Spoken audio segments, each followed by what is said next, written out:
go. Down, energy.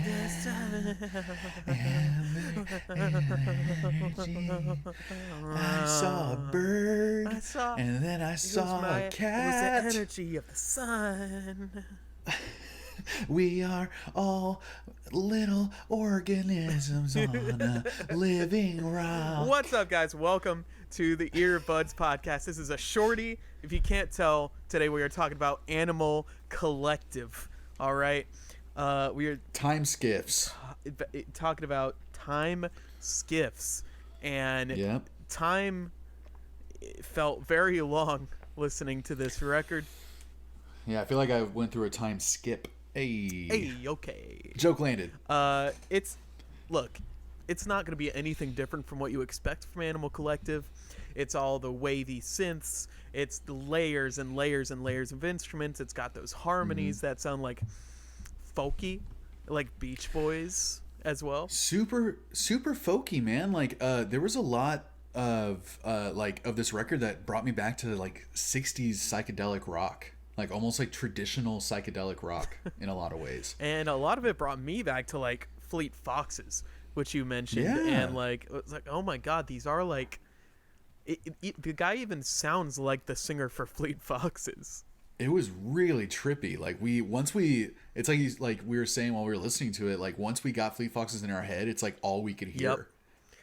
And it was really cool too because there was like specifically like Car Keys sounded a lot like the Beach Boys to me and their harmonies, and just kind of like Pet Sounds era Beach Boys, like like I said, like traditional psychedelic rock, and apparently they get compared to Beach Boys all the time, and I never heard that. I never made that comparison before listening to them until this record. And it's a good record. I can't. It's pretty fucking good. I'm really surprised at how much I liked it. Yeah, I've listened to Mayweather Mary Pavilion or whatever that record is. Yeah. I've tried to listen to that multiple times and it's all right, and I've heard a couple really good songs by them. I like My Girls a lot. And My Girls. Yeah, that's there's a lot of Animal Collective that I couldn't listen to, especially when they were like first coming up, like, or when I was first, hearing about them in like 2007, 2008. There was only a handful of stuff I could actually listen to them because it was so like unfocused and all over the place and just noisy, and I just can't, me and you both like need a groove to listen to music, and there's a lot more groove on this record. One of the things I appreciate a lot more on this record, there's drums on I think every song except for maybe the last one, and really good drums too. Yeah, it like nothing complicated or anything like that, but they sound real nice. The bass sounds real nice throughout the record. Some great bass lines. The vocals obviously sound fantastic. The synths sound fantastic. The musicscape of the album is incredible. Yeah, man, for real. Very open and atmospheric and dreamy, the whole record. But cool, like time signatures, cool rhythms throughout the whole thing. Right. Like you said, like really, like I really liked their use of the keyboards and the pianos and the synths and the bells and the samples and all that stuff that they still had all of that on this record, but it was used so much more like traditionally in psychedelic rock, and like a lot more focused, and they used it was all there for a reason, and it all added to the song, and it didn't take me out of it at all. I just liked it so much more. Like this was more to me like a Sufjan Stevens type psych rock than what I expected from Animal Collective. Like I thought I was gonna hate this fucking album. I can imagine Animal Collective fans might think this is like a step back for Animal Collective, and they might complain it's too straightforward and it's too traditional. It's not like crazy enough, but I personally really liked it. I still think I would most enjoy this in a very specific, lazy, laid-back context instead of like listening to it, like focusing on it. This is a great beach record. Oh, or, yeah. Like, great hiking beach record. Yes. Or you're just like, you're blazed in your living room and you're just hanging out with friends. Yeah, like, which is what I just did listening to it. Like, but yeah, man, this is a great like driving record. Like, I can see like just a really pretty drive, and you have this on. It's really nice. It's very beautifully recorded, very well produced. Yeah. And for the most part, like really well written songs that were not catchy. Like, I don't think any of the vocals ever, I'm not gonna remember any melodies except the last one that we heard, because it was literally the last one that we heard. Right. But yeah, I was really impressed with this album, and like I said, it brought me back to like 60s psychedelic rock with like they even had sitar on some songs. Yep. And very atmospheric songs also, and then super folksy the whole album, which was huge in the 60s. That was like the height of it. It almost kind of looks like folk is coming back in its own way. There's some Sufjan Stevens stuff coming out. Fleet Foxes has always been a forerunner of modern folk, but I think I've been seeing that more and more often. There's a lot more like folk country coming out these days also. Really like good stuff too, and I couldn't even name one artist right now, but that's like the new brand of country that I like, is the more folksy stuff, kind of bringing it back to its roots. But man, other than like the only thing I didn't really like about this record was some songs were super repetitive, but right.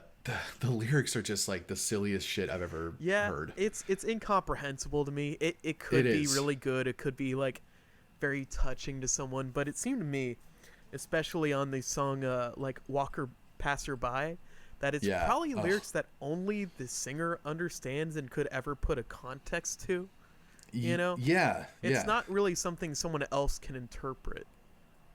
I think the lyrics on pretty much the entire record were just kind of silly, and it felt like they were trying really hard to be deep a lot of times, which made them a little cringe. But like they were really fun to follow along, because they were making me laugh because of how like incoherent they are. But the lyrics just meant nothing to me. Yeah, I thought they were just really silly, and some of the we were following along on Genius with the lyrics, and some of those annotations were just, again, trying really hard to be psychedelic, like deep, hippy dippy, like type of spiritualism and all that. And it just didn't grab me. But I loved all of the vocals on the record. Like they could have just sang for sure. They could have sang no words at all, and I would have enjoyed it just as much. They're so tight, and it's still a little hard to tell which singer is which. But all of them together sounds really good. I don't know who's who, but like you mentioned, Passerby, that one like started sounding like a Flight of the Conchords song with how silly the lyrics were, but it wasn't ironic at all. So it's like you said, that it's like they're trying so hard to go into deep psych territory there that it's almost becoming a parody of themselves. Yeah, and whatever.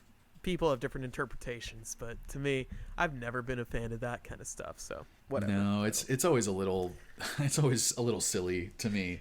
As much as I enjoy that, like I'm so glad that some people talk like that and think that way and everything, because I feel like those are, the closest thing that we have to like modern philosophy is, just hippy dippy sunchild stuff, and I can dig it for its kookiness.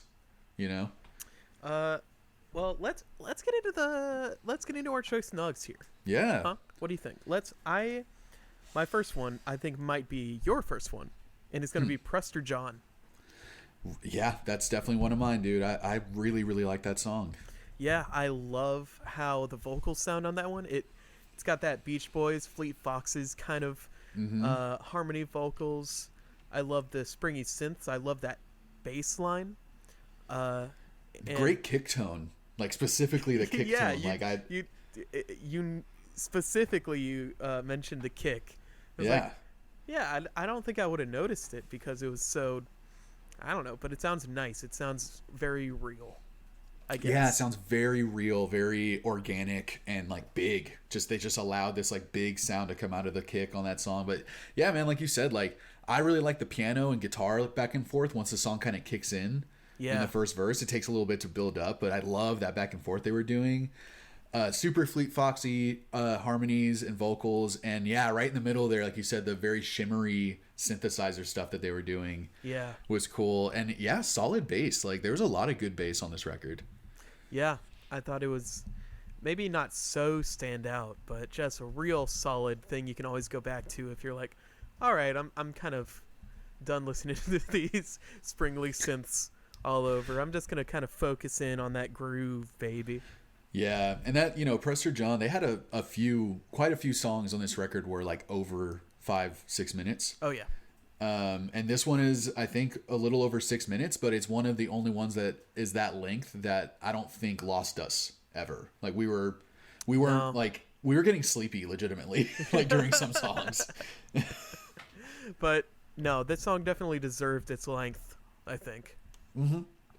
It was good because it had a lot of great moments, and it built up on itself. It got kind of louder and louder progressively throughout the whole thing, and then it ends on this really cool, like really trippy synthy part at the end with like, yeah, right. I don't know if there's like, that's a saxophone there at the end just for a second. Their use of sax on the whole record I thought was like very well done, because they use it as purely like adding to the atmospheric part. There was no like type of sax. It was all just like, I mean, I would have appreciated some of that. Oh, that would have been nice for me. That would have been nice. So wait for Sufjan Stevens' new stuff to come out. He'll give you what you want. Okay. But yeah, man, Prester John, definitely a choice nug. What was your second nug? My second one, before I do that, I'll give my honorable mentions. I like Cherokee a lot. Okay. I loved all the little bubbly water sounds and like the tremoloed keys, and the drums and the bass were super jazzy. I just thought the lyrics were really stupid, but it had a really could like rhythm. The time signature, I felt like they were going back and forth between two time signatures like every other measure. It's really cool because the lyrics would land. He was doing the same delivery for every line, but they were landing on a different rhythm because of what the drums were doing. It was really interesting. And I liked We Go Back a lot, and I liked Royal Desire a lot. Yeah, We Go Back was an honorable mention of mine as well. Yeah, it was really good, man. All the music was cool. All that xylophone. Like, the cool affected vocals at the end, like, during the last chorus. And yeah, that really weird, like, the outro is super spacey and super, like, a lot of stuff is happening and not happening at the same time. Yeah, exactly. But yeah, man, my actually it was my first choice nug listening to this record, and it was Car Keys. Car Keys is another honorable mention of mine. That was, Dragon Slayer was, the opening track was kind of fucking goofy. But I liked it. It was a lot more psych rock than like wildly experimental like their older stuff. But I was thinking like, all right, I was already thinking this is better than most of, like, I like this more than most of what I've heard by Animal Collective so far. And then Car Keys kicks in and I'm like, what? Like, I genuinely fucking love this. Like, really cool drums, really cool synth. Yeah, I was not expecting that at all. I love the synth, all the xylophone stuff that they were using, like the Dr. Dre synth in there. The wow. Yeah, wow. And like the electric piano was great. And yeah, very Beach Boys-y harmonies and vocals. It's like, this is what I wish Pet Sounds sounded like. Well, this is what's fucking over me for Pet Sounds. It's like I listen to this and I'm like, oh, this is awesome. And I hear Pet Sounds, I'm like, it's just a shittier version of Car Keys. We don't need to get started on Beach Boys Pet Sounds. I'm trying to get as much hate as possible for not liking trouble. Pet Sounds.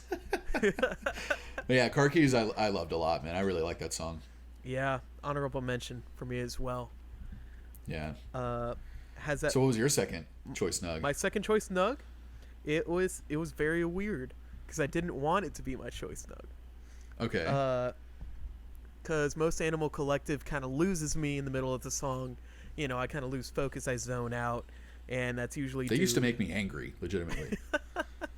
And that's usually due to there being like no rhythm, no groove, and no drums at all.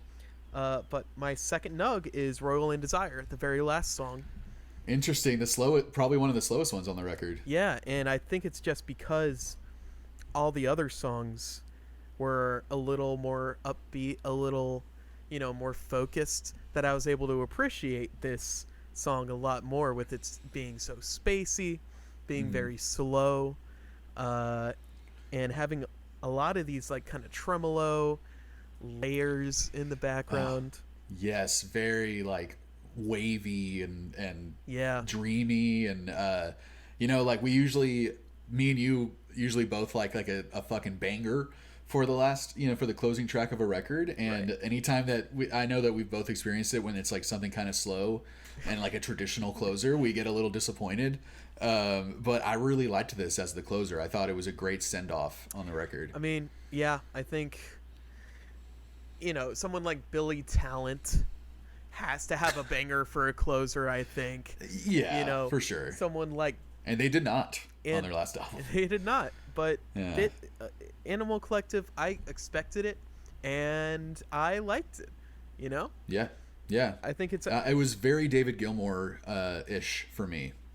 Okay. I could definitely see that. Very, like, think like On an Island, that whole album by David Gilmour. This song like would fit right in there. You put this on like, right in the middle of the record, I wouldn't be able to tell you, who's who. But I wouldn't be able to tell up from down. all these songs have so many layers and so many nice, great sounds and instruments, and the production is really just top notch on this record. This song is like almost heavenly, which I don't really like to use as a compliment, but it just is, and I like it. I know what you mean. It's just so beautiful. Like, this is something that you want to be floating above the clouds, right? Just kind of flying around super slow and listening to this song. It definitely takes you places. So with all that being said, what are you gonna rate this one, man? I'm so like conflicted with how I feel. Like, this is not what I thought I was gonna get from an Animal Collective album, and I'm really happy with it. I really, really liked it, man. There was a couple songs that I probably wouldn't want to listen to again. Yeah.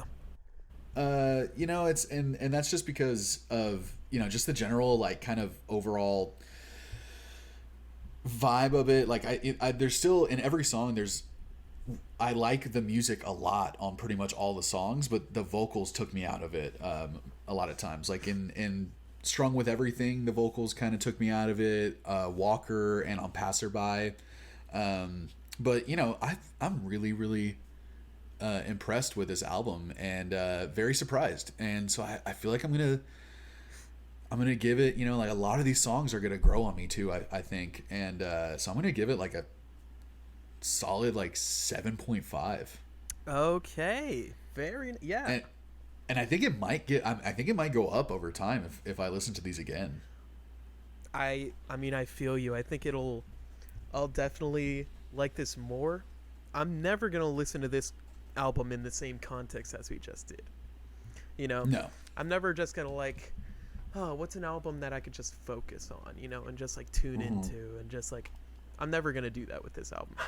But no, if we're ever just hanging out in the living room and we're all kind of like chilling, and like, this is a perfect album to put on.